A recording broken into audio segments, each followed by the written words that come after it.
and answer all these questions, and it will make you feel like you need to make an informed decision afterwards. Then we can help you with a name reservation. There are those who will be like, no, I just feel like my US company should be at least established in Uganda as well, so that I don't lose out on the clients instead of.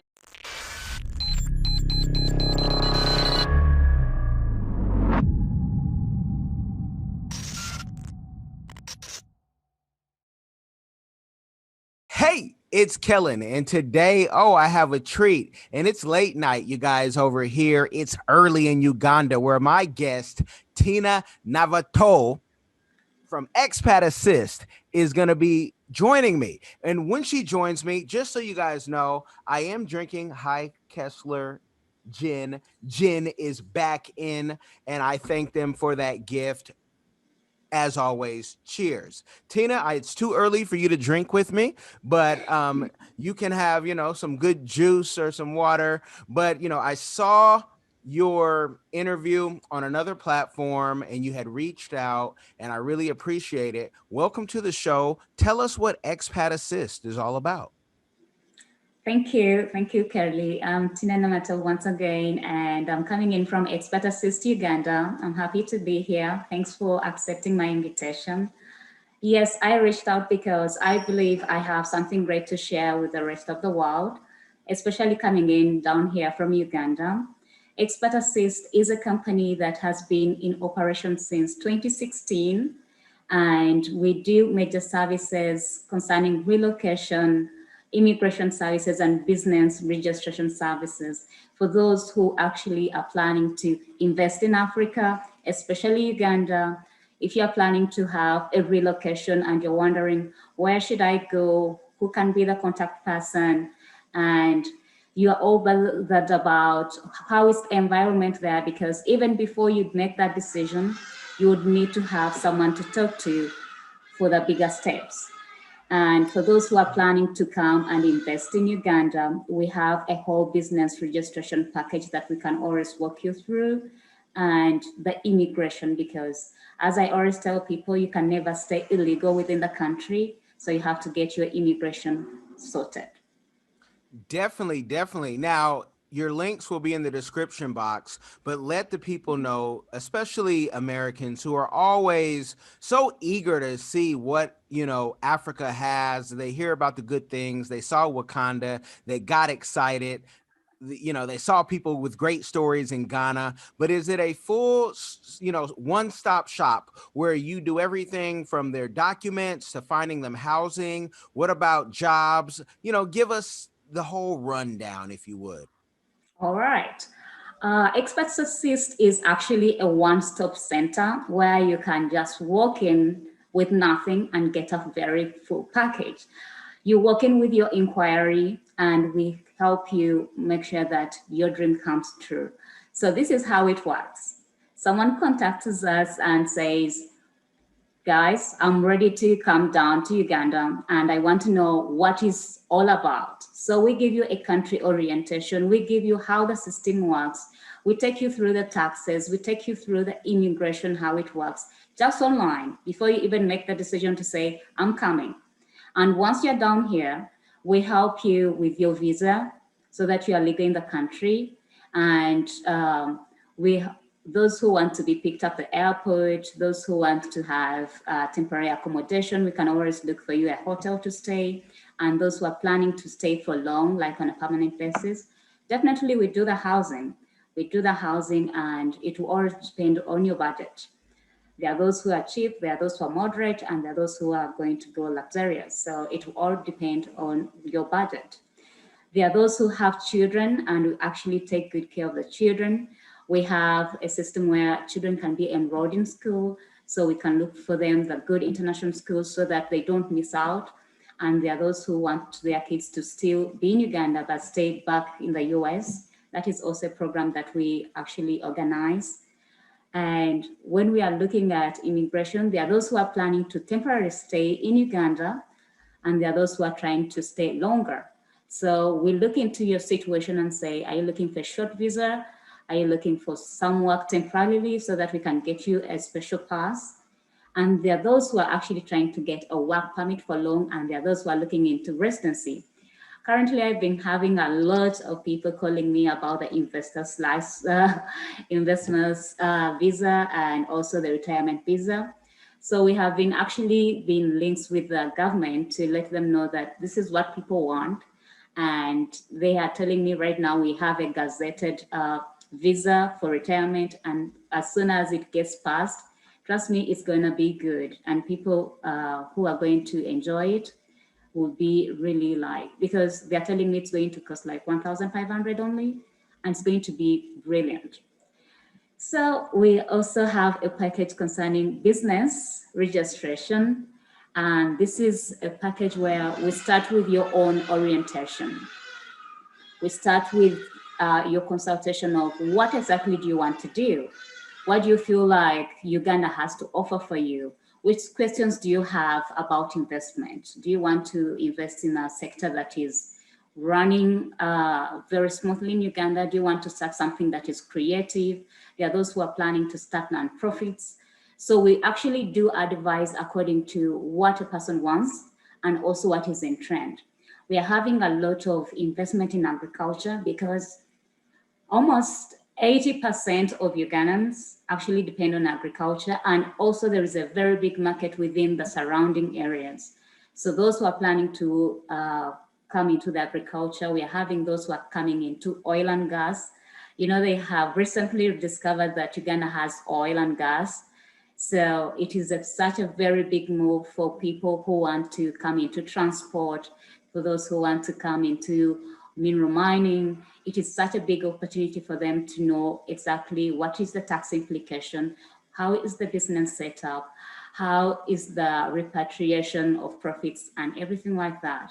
So people have a lot of questions and we can answer all these questions, and it will make you feel like you need to make an informed decision afterwards. Then we can help you with a name reservation. There are those who will be like, no, I just feel like my US company should be at least established in Uganda as well, so that I don't lose out on the clients instead of starting up with a brand new name. That can easily be done. And so that you stay with your name, even if you are actually in Uganda. So the brand is still there. And we still help you with setup of a local company or a local branch in Uganda. We can always find an office for you. We do the recruitment in case that you want local workers to join your team. So we do run the ads in the local media. And we also help you with the office management if you want office space, office furniture. We can all do the interior designing of the office in case that you do like the package. And what is so funny, there are those who are actually trying to relocate with their pets. So pets are a very big part of the family. And it doesn't matter where you're coming from, as long as you're a pet person, we got you covered. Just know that. So you don't have to worry about leaving Chichi behind or Dicky behind. Just make sure that you contact us early enough. We tell you what kind of vaccinations they have to have, and we can actually arrange if you want to come on board with it on the plane or it has to come separate. It is still good. It's still good with us. So we have a whole range of services. It is actually a one-stop center where you can indulge into all the services. And even if we actually don't offer the service, like we don't actually offer insurance, we have insurance partners. So we have medical partners. So we easily refer you to people that we know and we have worked with, and these are reputable companies that will help you smooth transit in Uganda. One of our major questions currently would be, oh, I want to come to Uganda for some time, but I still want to work online. You know, I have a job and I want to work online on my business in the US. Yes, we can secure you a very good internet service provider, because I know the world is evolving and you don't have to be in office to just, work. You can work anywhere in Uganda, even in your apartment, anywhere from home, as long as you have good internet. So this is something that is really important, because most people would love to just take a vacation, but they don't want to miss out on work because they don't have to be full-time. So this is something that will really enhance your activity, even if you're just coming here for a few days or a few months to scout out on how the environment is before you make your big move. Now, what are some of the misconceptions? Because, and I know probably the Chinese and Mzungus are probably your number one clients at this time. And that just means, you know, for others who feel they have a connection or a bloodline to Africa, especially Uganda, that they really need to jump on the ball because you're allowing others to invest more than you. But what is one of the biggest misconceptions, and especially for Black Americans? I want to focus on them because, you know, all Americans come with a certain type of ego, but Yeah. sometimes this will be a Black American's first trip to Africa, and they either are expecting Nirvana, Wakanda, or, you know, they're expecting to save Africa, which, as I told you earlier, only Jesus saves. So, you know, get that out of your mind, people. But what are some of the misconceptions? Because it's a mental thing to get someone to, you know, relocate even for a short time. That is true. It really takes courage, and going into the unknown is really, really scary. And that's why we are here to give you all the backing that you need. One thing that you have to know, the biggest misconception that Black Americans have about Africa is when they say we are returning home, or when they are saying that, yeah, we need to go back to our roots. It is such a big misconception because theoretically it can be called home. But once you come here, people will start to notice that you are not part of, you know, Africa, and you're still being treated as a Black American, as a foreigner, as an expatriate. And that will be, people would have their high expectations about you. They would expect you to live in a certain way. They would expect you to dress up in a certain way. They would expect you to go to a certain restaurant. They would expect you to, you know, to have that kind of life of an expatriate. They wouldn't actually think that you would just come to Africa and start blending. There are so many Black Africans who say, why is the immigration visa so damn expensive? Why is it like, yeah, because they would actually want to come to Africa or to Uganda to actually just say, I want housing, I want to buy land, I want to take my kids here. No, it doesn't work like that, because if you want to buy land in Uganda, I'm sorry, land belongs to Ugandans. And there are processes for foreigners or for expatriates to get land, and that process has to be met whether you're Black African or you are someone else. So as long as you're not a Ugandan, you just don't walk into maybe the land office and say, there is land for sale, I need to get it. When you take your children to school, they are expected to have student visas all their life until they finish school. So it is not going to be a free education system like they don't need to have visas. No, they need to have student passes when they are actually in school. When it comes to employment, yes, you have to actually either start your own business here, or you have to go through the expatriate accreditation, which needs you to actually have certified copies of academic documents and compete on the local market. And priority is always given to Ugandans, because immigration always feels like they have the first place. Uganda has already enough educated people. And for you to compete with them, you really need to be outstanding. So most people will be like, oh, I need to find a job very quickly. Can you get me something that I can do? And you actually ask them, which kind of qualifications do you have? And they'll tell you, maybe I have a diploma. And in Uganda, there are so many people with degrees and masters, and they are still actually looking for work as well. So you actually have to be very competitive in your way on how you approach things. And also you have to make sure that all is going to be like, there is always going to be a process for you.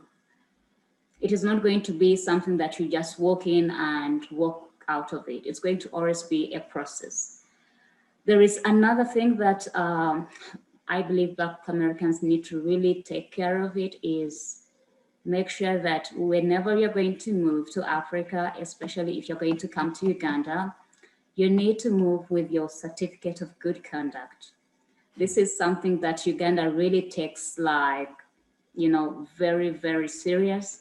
And they would never allow any person who has a very bad criminal record to actually stay or relocate to Uganda. So most people will be like, nah, this is something that is really small. This is something, no, I was just, in a candy store and I just took a few. They really, as long as it says they are criminals or they will have been charged for this and that, the immigration feels like you are not a person that they would actually take into the country, especially for a very long time. They wouldn't mind if you come to visit, but if you are planning to relocate for good, you really need to make sure that you have a good criminal record, and that would not be tolerated. So the misconceptions are there, but Well, wait. Why you say that? Because some people get intimidated because a good criminal record in America, there's expungements where they clean off your record. And a lot of people will make an excuse to say, well, I can't travel because of my record. And I won't say this because I don't want to get I don't want to go against what you're saying, but there is a way that you can get certain things cleared off and be welcomed, especially if you're just coming to visit. Let's be honest. Most people are coming to visit. They're going to, try to put down roots. If they have a bad criminal record, they're probably not going to be on the books. And, so for those people who might have had maybe like a misdemeanor, we call it here, or something that's cleared off. I don't want them to be scared, Tinah, because for years we've been hearing excuses, and I want everyone to come line your pockets and, if you're with your business, she is a shareholder in this business, you guys. So you're looking at somebody who has a stake. So, but I get what you're saying, and we don't want, killers coming out of there who are on a killing spree, because Uganda has its own killers, and you might be met with force. don't don't come to Africa thinking that you're the biggest and the baddest. yeah, But well, yeah, actually, there are those crimes which are really like they really don't matter. But if you really have like a very strong bad record, that has to be reviewed. But there are those minor crimes, traffic crimes, all of that can pass. Definitely, all that can pass. Yeah, okay. yeah, So with in jobs, I know a couple. They made a ton of money. I'm talking about they're over six figures, with their yeah. money. They just left Uganda, and they kind of travel around. But there are jobs out there, but what Black Americans have to understand is you need to be ultra skilled, and you should come thinking about a business. But if you have a skill, if you're, some type of master programmer or whatever that skill may be, maybe you're a master plumber, you will be able to find a job, but it's not going to be at the same wage usually people that you're used to getting paid. But my friends, they did very well out there, and they do well because it's what you study and what your skill set is. What are you seeing as far as Black Americans? Are is it just one or two? Are they able to commute communities? Because I know there is a community out there of Black Americans that get together. So, like, how many would you say? It's 5 or 10, 50 or 100, just to kind of give context? All right, we have a Black community. Actually, it is just growing every day because we receive new clients coming in and say, yes, I want to relocate. I have, and they have just told me that you can make this happen for me so that I can stay in Uganda very well. They always come for consultancy with us. So basically, I can say we are having a group of around 50 Black Africans who are actually living in Uganda that I know, and they are actually doing well.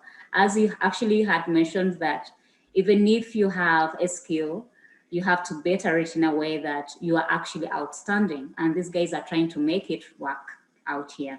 They are trying to get diversified. They are trying to renovate everything in Uganda, and they're trying to stand out. And that is where the money is, because we are ready to embrace it. No, that's awesome. And to coming with the right attitude, do you have anything as far as therapy? Because some of the people coming from America, no matter what color they are, need therapy because they need to shed off that American ego, that American hustle and bustle. Like, we don't stop. This is a rat race that the hamster is always on the wheel. So do you have anything on the therapy?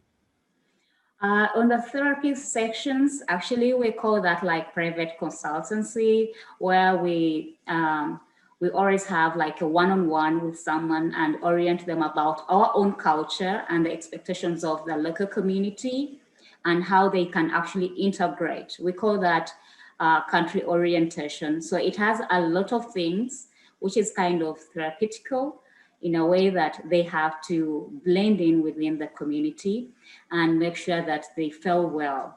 Because once you don't, people feel like they're insecure around you, or you're having this American thing going on, you may actually land in trouble with them. But in case that you know how Ugandans behave and you know how to mix your culture with them, actually Uganda is the most hospitable country I know. So we give them that one-on-one therapy of orientation so that they can actually integrate well within the communities.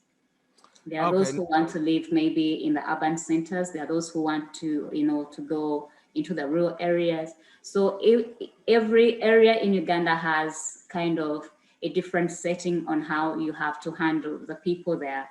Like within the towns, it is a different vibe. Then within the rural areas, also it is a different vibe. So you want to know what to expect out there and how you would actually approach things when you are on ground. And there's a thing called American privilege. I know I call it, and people understand when I say, American privilege. When you come from America and you travel across the different countries, you are treated a certain way. And usually it is so welcoming. But there are some people who have messed up some of that privilege. How is that working in Uganda? Would you say Americans are, getting that American privilege? Are are Ugandans like, you guys aren't even trying to learn the language? You don't even want to say, you say mambo at best. You don't understand that we speak more than just Swahili, and there's so many different dialects. So how, I just want the truth so people can kind of say, well, what can I do not to be that American who says, what is this? This looks like my Nigerians friends Gary, but over there they may call it Nsima. And we all eat the same thing, but it's just, it's prepared differently. So how is that American privilege in Uganda? Let us know. All right. Of course, as I told you, that once people come for our therapy session, we always try to make sure that they learn the culture, they know how to respond. And the first thing that you have to do in Uganda is learn the simple words, the simple greeting words that even if anybody finds you on the way, you can easily say, Jumbo, hello. Like, you have to be interactive. You don't have to be American all the way because no one would actually pay attention. One thing that is about Black Americans is they are not so many and they are not so much recognized until they speak, because they actually look alike like us. So no one will pay attention. They'll be like, that is another Ugandan, until you open your mouth. So the first thing that will come up with your mouth, maybe to approach someone, will be a humble greeting, because East African people are very humble. So if you start with the bragging side of it, then you kick off people from the wrong side. So they'll be like, really? What is going on? Because that is now where they recognize that you are actually a foreigner and you're not part of the culture. But if you actually embrace what is on ground, and maybe you start with a simple greeting, good morning, and you don't have to, make it so American, Yeah. that would actually kickstart your life very well, everywhere you go. Yeah. Well, I'll tell you, sometimes folks don't know better, but sometimes in the mind of some Black Americans, especially, they're so used to people copying their culture, especially in hip hop, so they don't them trying to assimilate too quickly is like when you see on TV. I'm sure you've seen this, and you'll have Yeah. like a Mzungu be like, yo, homeboy, da da da. And it's like, I don't even see Black people doing that in the 80s or 90s and be like, word up. Like, come on. Outside of TV, you don't see that. But then when you see someone else trying to, our culture, Black people all around, is copied and then resold to us, kind of like a lot of our religions. And so sometimes they feel insecure, and it just takes one person sometimes to kind of ruin it for the bunch. But just to give that insight that many people don't want to say, like, I don't want to say speak Swahili because I don't want to sound stupid or I'm being disrespectful, but I would say Africans and most other cultures enjoy that at least you tried, people, to get something down. Say Asante Sana. Say, switch it up. Uhaligani. Switch it up. Do something different. Now, your prices on your website are very reasonable, but I want to make it complicated now because I this is a business podcast and show for those who are watching. And for business people who say, look, I want to get my business visa out there. Can I get it before I come easily? And, what is that process? Can I, do I send it to my embassy? Can that even be done before we go to the process? Can it be done that they can contact you and get their business visa while, before they get there or on arrival? Yes, there are actually a couple of things that we do that will never actually need someone to be here. And one of the biggest things that we have actually mastered in doing is a business setup. We can actually kickstart your business without you being in Uganda. We get you registered fully. And once you're ready to move to Uganda, then we get you a business visa, and it can actually be approved before you come. So that by the time you come, you just you go to immigration and get a work permit and start your work. So this is something that we definitely can kickstart without you being around. Though we would need, of course, your contribution in a way that we would need documents to be signed by you, and maybe we can always, you can always clear them back to us, and we make the process smooth. But otherwise, all these other documents can be shared online through an email, and we get the process rolling.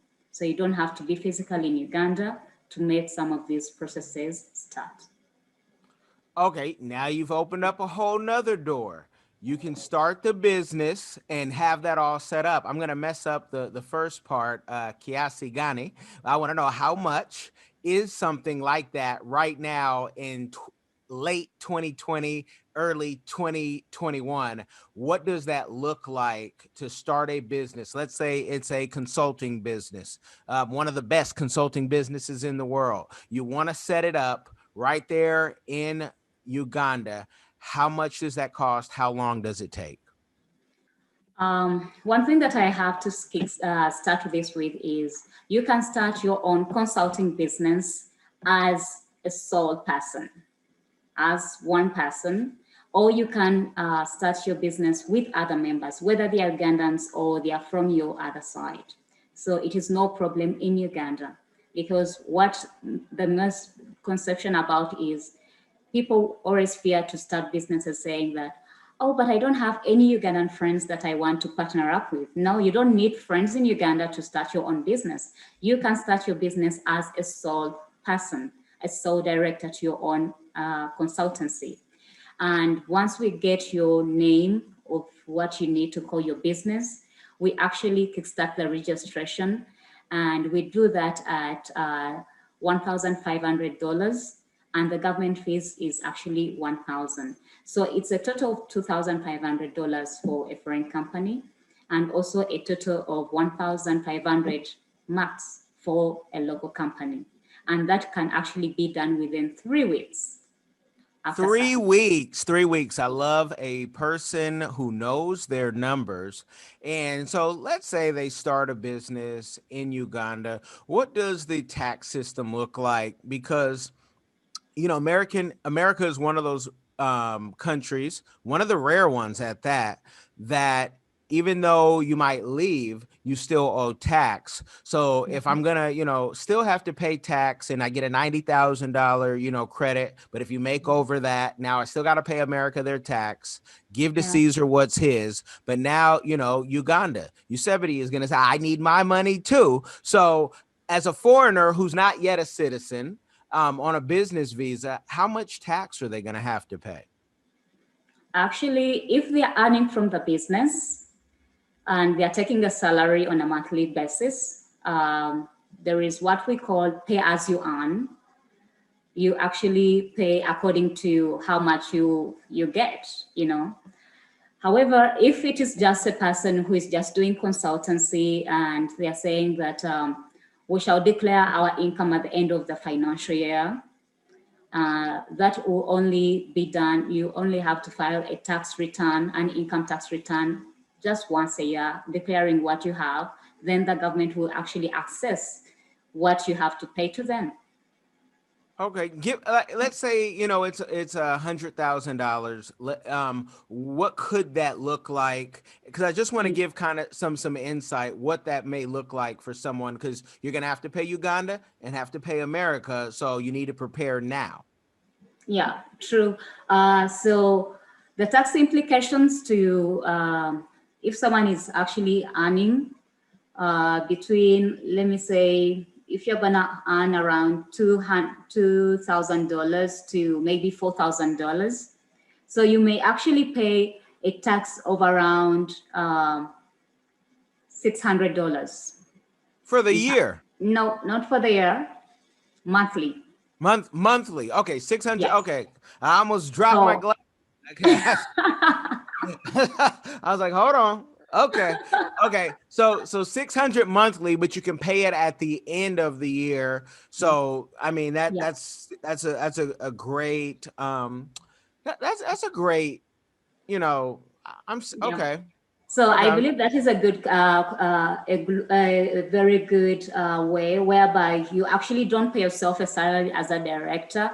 Then you wait and you put in a director's return, and you declare the money that you have actually done within the year, and then they took off the taxes and you get the whole of it. And it doesn't actually, Uganda permits profit repatriation. You can always send this money back home. It doesn't have to be glued to the Ugandan accounts. You can always do a bank transfer to your US account and you can have it back home. Okay. No, I mean Yeah. that could be quite helpful for those who want to do that. Now, I'm kind of stammering right now because if you do have that business, and this is a warning more than anything, and you might have an example of this. Some folks will say, well, let me start my business there. The tax is lower. Let me then take my American business, let's say you're a consultant, and only get paid in Uganda and pay a lower tax in theory, because America is not going to be able to approve all this.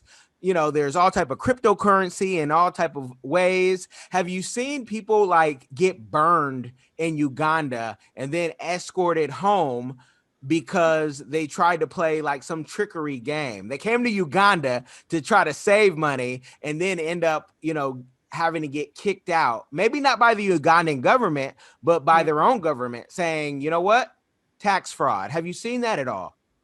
Yes, there has been a bit of tax fraud, and of course, people trying to maximize and trying to save up the profits that they can have. Because most of the people, what they would do is they would set up a business in Uganda, if you say consulting, for example, and they would obviously do contracts according to the Ugandan standard, and the contracts are meant to be done elsewhere. So you find that their clients are not happy at the end of the day because they thought they would be given maybe they'll be working with someone who is actually based in the US, but they find that their contract is actually being done from elsewhere.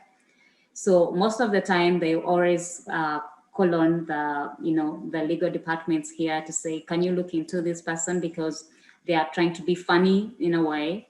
And if the government investment gets and sees that maybe you are not doing the right thing, so actually it's your own embassy to say, you know what, I don't think you're a fitting citizen in Uganda. So they look into your case.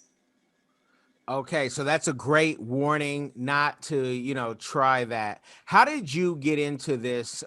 Because to my knowledge and research, it's not like you've been to America or, gone to Australia and talked to everybody. So how did you even want to get into this type of work with your partners?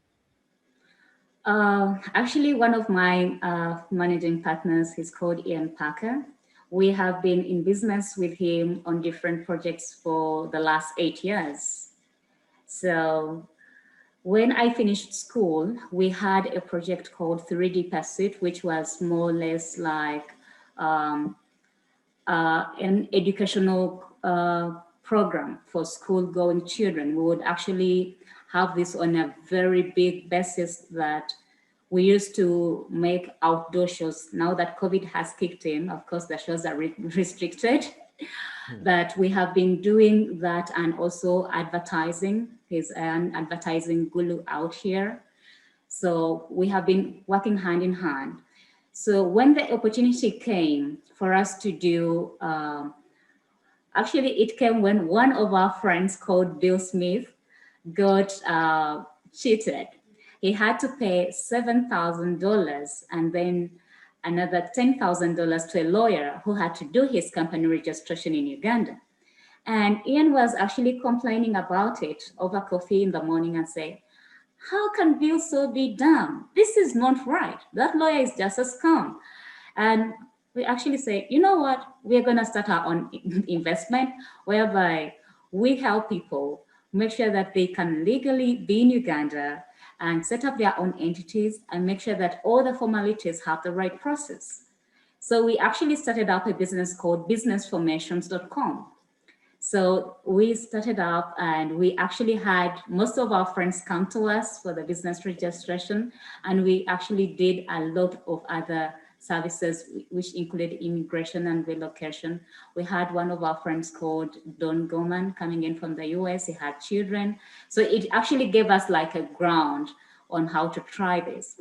And the next thing we know is we have actually been called to Expat Assist by the shares and come into this incorporated company, which was already established because Mayon was actually leaving the country and he needed to leave it with some people who were trusted and who knew how the business would work.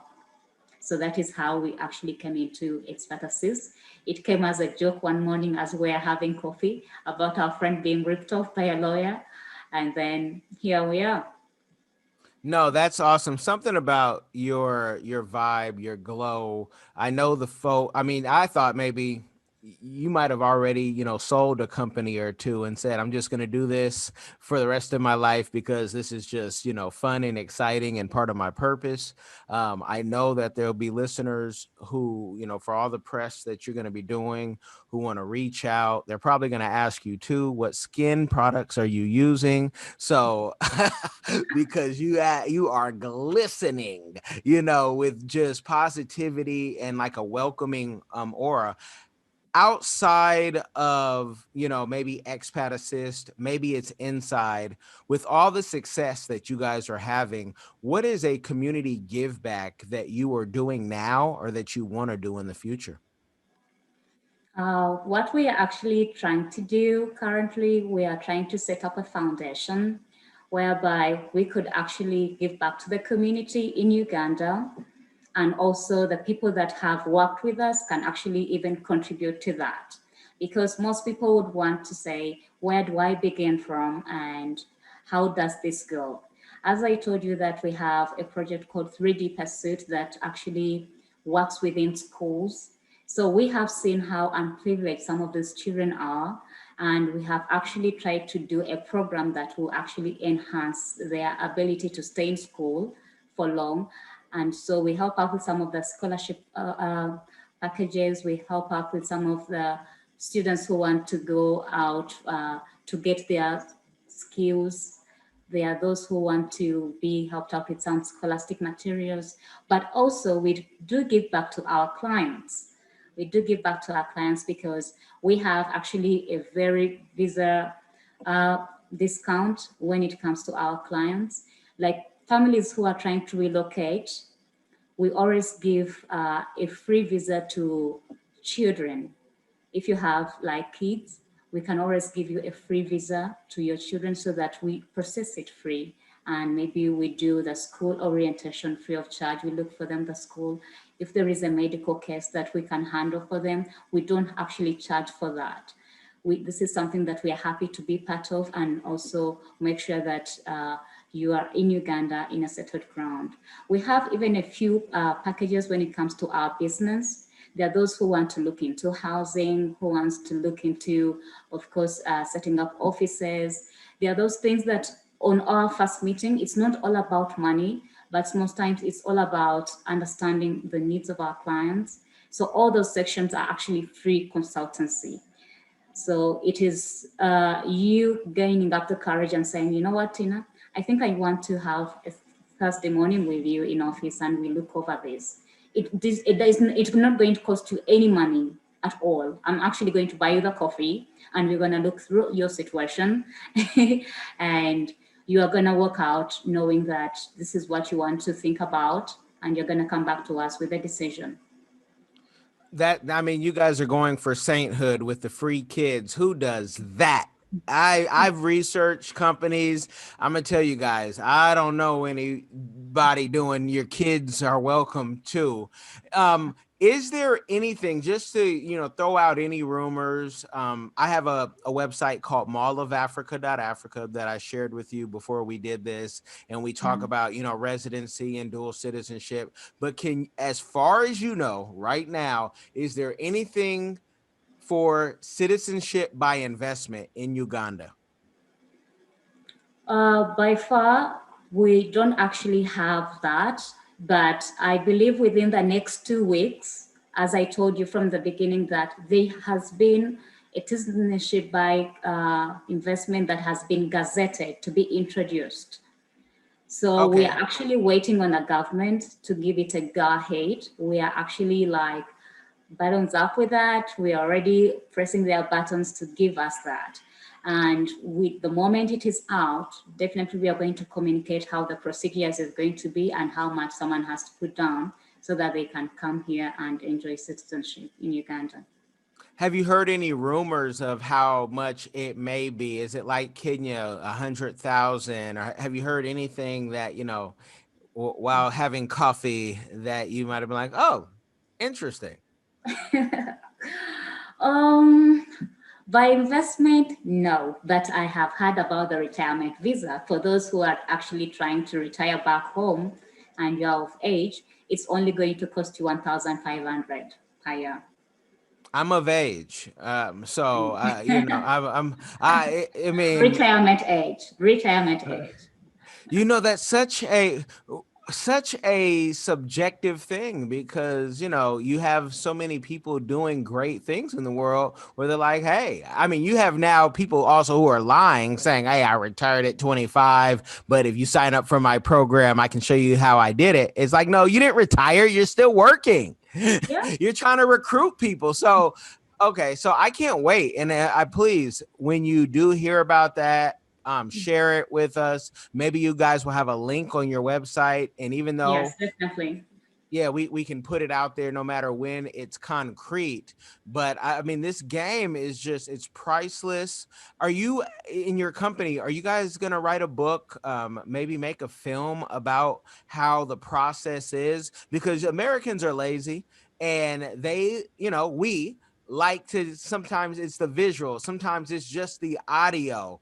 And so reading a book is great, but any plans for a book, whether it's print, audio, or some type of, video documentary with testimonials, anything in the plans? Actually, we are trying to do that next year. We want to make out a series of all the services we do. We want to make a series on housing. We want to make a series on schools. We want to make a series on arrival and departure. We want to make a series on immigration and the different visas people are having. We even don't know if we shall have enough time because still we have to run office work. At the same time, we want to do so much because I know people are actually very excited about visuals. So this is something that is actually quick. We shall do small segments, but give you a lot of information on what really has to go on and the processes that are involved. So visual, definitely next year, expect a lot coming in from us. And we already have a team that is actually on ground trying to write the scripts, trying to know how things will move. So we shall definitely give you something that is interesting about Uganda. Awesome, awesome, you Yeah. guys. And we are You also have looking at some testimonials from the Black Americans who are already here and their experiences. So watch out for that as well. You guys have been blessed by the game. I don't want to give you a game overload because if you're serious about Uganda and seeing everything, all the beauty of it, I need you to go holler at Miss Tinah.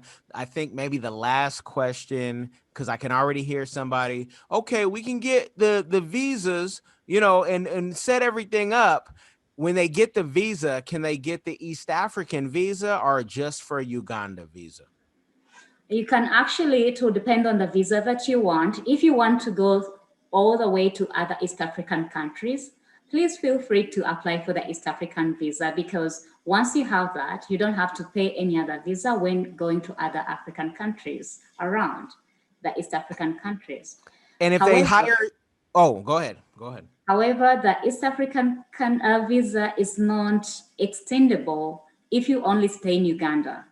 Okay, so it is given out for 3 months. And once you've elapsed your 3 months in Uganda without going to another country, they cannot extend it. So you would need definitely a different visa that is Is it apart from the East African visa. is it possible to get both and say, look, I want to pay for so I can stay in Uganda for a long time and get the East Africa visa? No, you can't. You actually have to come on one visa. And once you're in Uganda, if you get the Ugandan ordinary tourist visa, it is issued for 3 months, but it has an extension of 2 months. So you can have an allowance to stay in Uganda for 5 months without leaving. Then if you get the East African visa, it is also issued for 3 months. But if you cross to another country and you want to come back to Uganda, so you are issued another visa as well. So which is still 2 months. So still makes 5 months. The only problem is like so many people were stuck here, especially to us who had purchased the East African visa. They were planning to go to other East African countries and COVID happened. And when that happened, they couldn't move. So actually their visas expired within the last 3 months and immigration couldn't extend them. However, the immigration officers were so good, they gave them a waiver of all the COVID period. So they had not to pay a visa at all until the airport was open for them to leave. So I believe Uganda is a very fair country and everybody would love to be here. No, definitely. So if you have the business visa, that's a little different, correct? And it's longer Yes. times. What are the terms for the business visa? I thought we were going to be done, folks. Sorry, but I have to get this out so it's very clear because if you give Miss Tinah the 2,500, you can stay longer and really, put a business together. So what is it for the business visa? I thought it was 5 years. The business visa, Mhm. now the business visa in Uganda can go as long as 3 years, and that is a work permit. However, for a person who is coming to Uganda for the first time, they have to get a tourist visa. There's nothing like a business visa when you're coming to Uganda. It's always a tourist visa.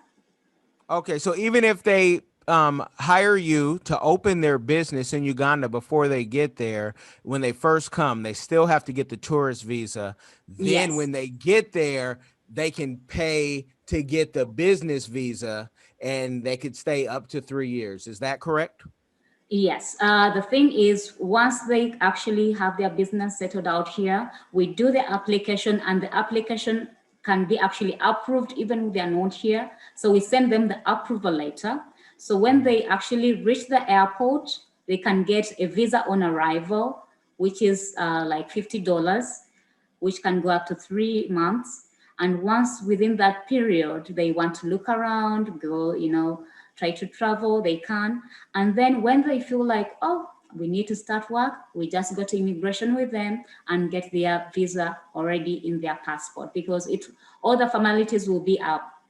We had already paid for it, it's already issued, it's already approved. It is just a matter of going for fingerprinting and getting your visa right into your passport. Okay. And so with that, setting up that business, let's say I want to set up a business, but I'm bringing people with me. So for the first time, I'm on the tourist visa. Now we're Yeah. going to set everything. We're here, we're traveling, we're having a good time. I have my people with me. I paid my, 2,500. Am I going to have to pay that 2,500 for each employee? Are they able to come under me? What happens is the 2,500 for your work permit as an individual is not actually accountable to your team. Okay. However, if your team is not going to stay long, as I told you, there is always a lasting of 5 months. So you get a tourist visa for 3 months and make an extension for another 2 months. So it gives you 5 months in a row so that you can finalize all the setup. Okay. So if they want other people to stay longer, definitely you can get them a temporary work visa, which is called a special pass. And that can easily go up to also another 5 months. And after those 5 months, definitely if they want to stay longer in the country, they would have to apply for a work permit because the grace period will be done. Okay, and that's another 2,500 per employee or team member, correct? Yes, but if it goes for 2 years, it will go down to 4. And if it is for 3 years, it goes down to 5. Okay. But for 1 year is 2.5. 1 year is 2.5. Yeah. Okay. Okay. I mean, that package, that's why we do this, to get the game. So you only have to say it once. We can share this interview with people and they can say, okay, I got to have some money. They can't come with $2,000 thinking they're going to be rich in Uganda. Not going to happen, people. Yeah. So, yeah. It's actually one of the misconceptions where people feel like, no, I have $5,000. I think I can move. No, you can't move. Oh, Tina, that's Tina's nice way of saying if that's all you have, it might be good to come visit, but you need to go back home and figure And it when you out. come to visit, trust me, make sure that you spend some of good money on us and we shall be good. Always, always. You guys, we're going to take this conversation offline. You have been blessed by the game. I want you to like, share, subscribe, share it with somebody who just needs to get out. They need to see something. So many hurting people right now. Bless everybody. Thank you, Miss Tina, for coming on. Thank you for hosting me.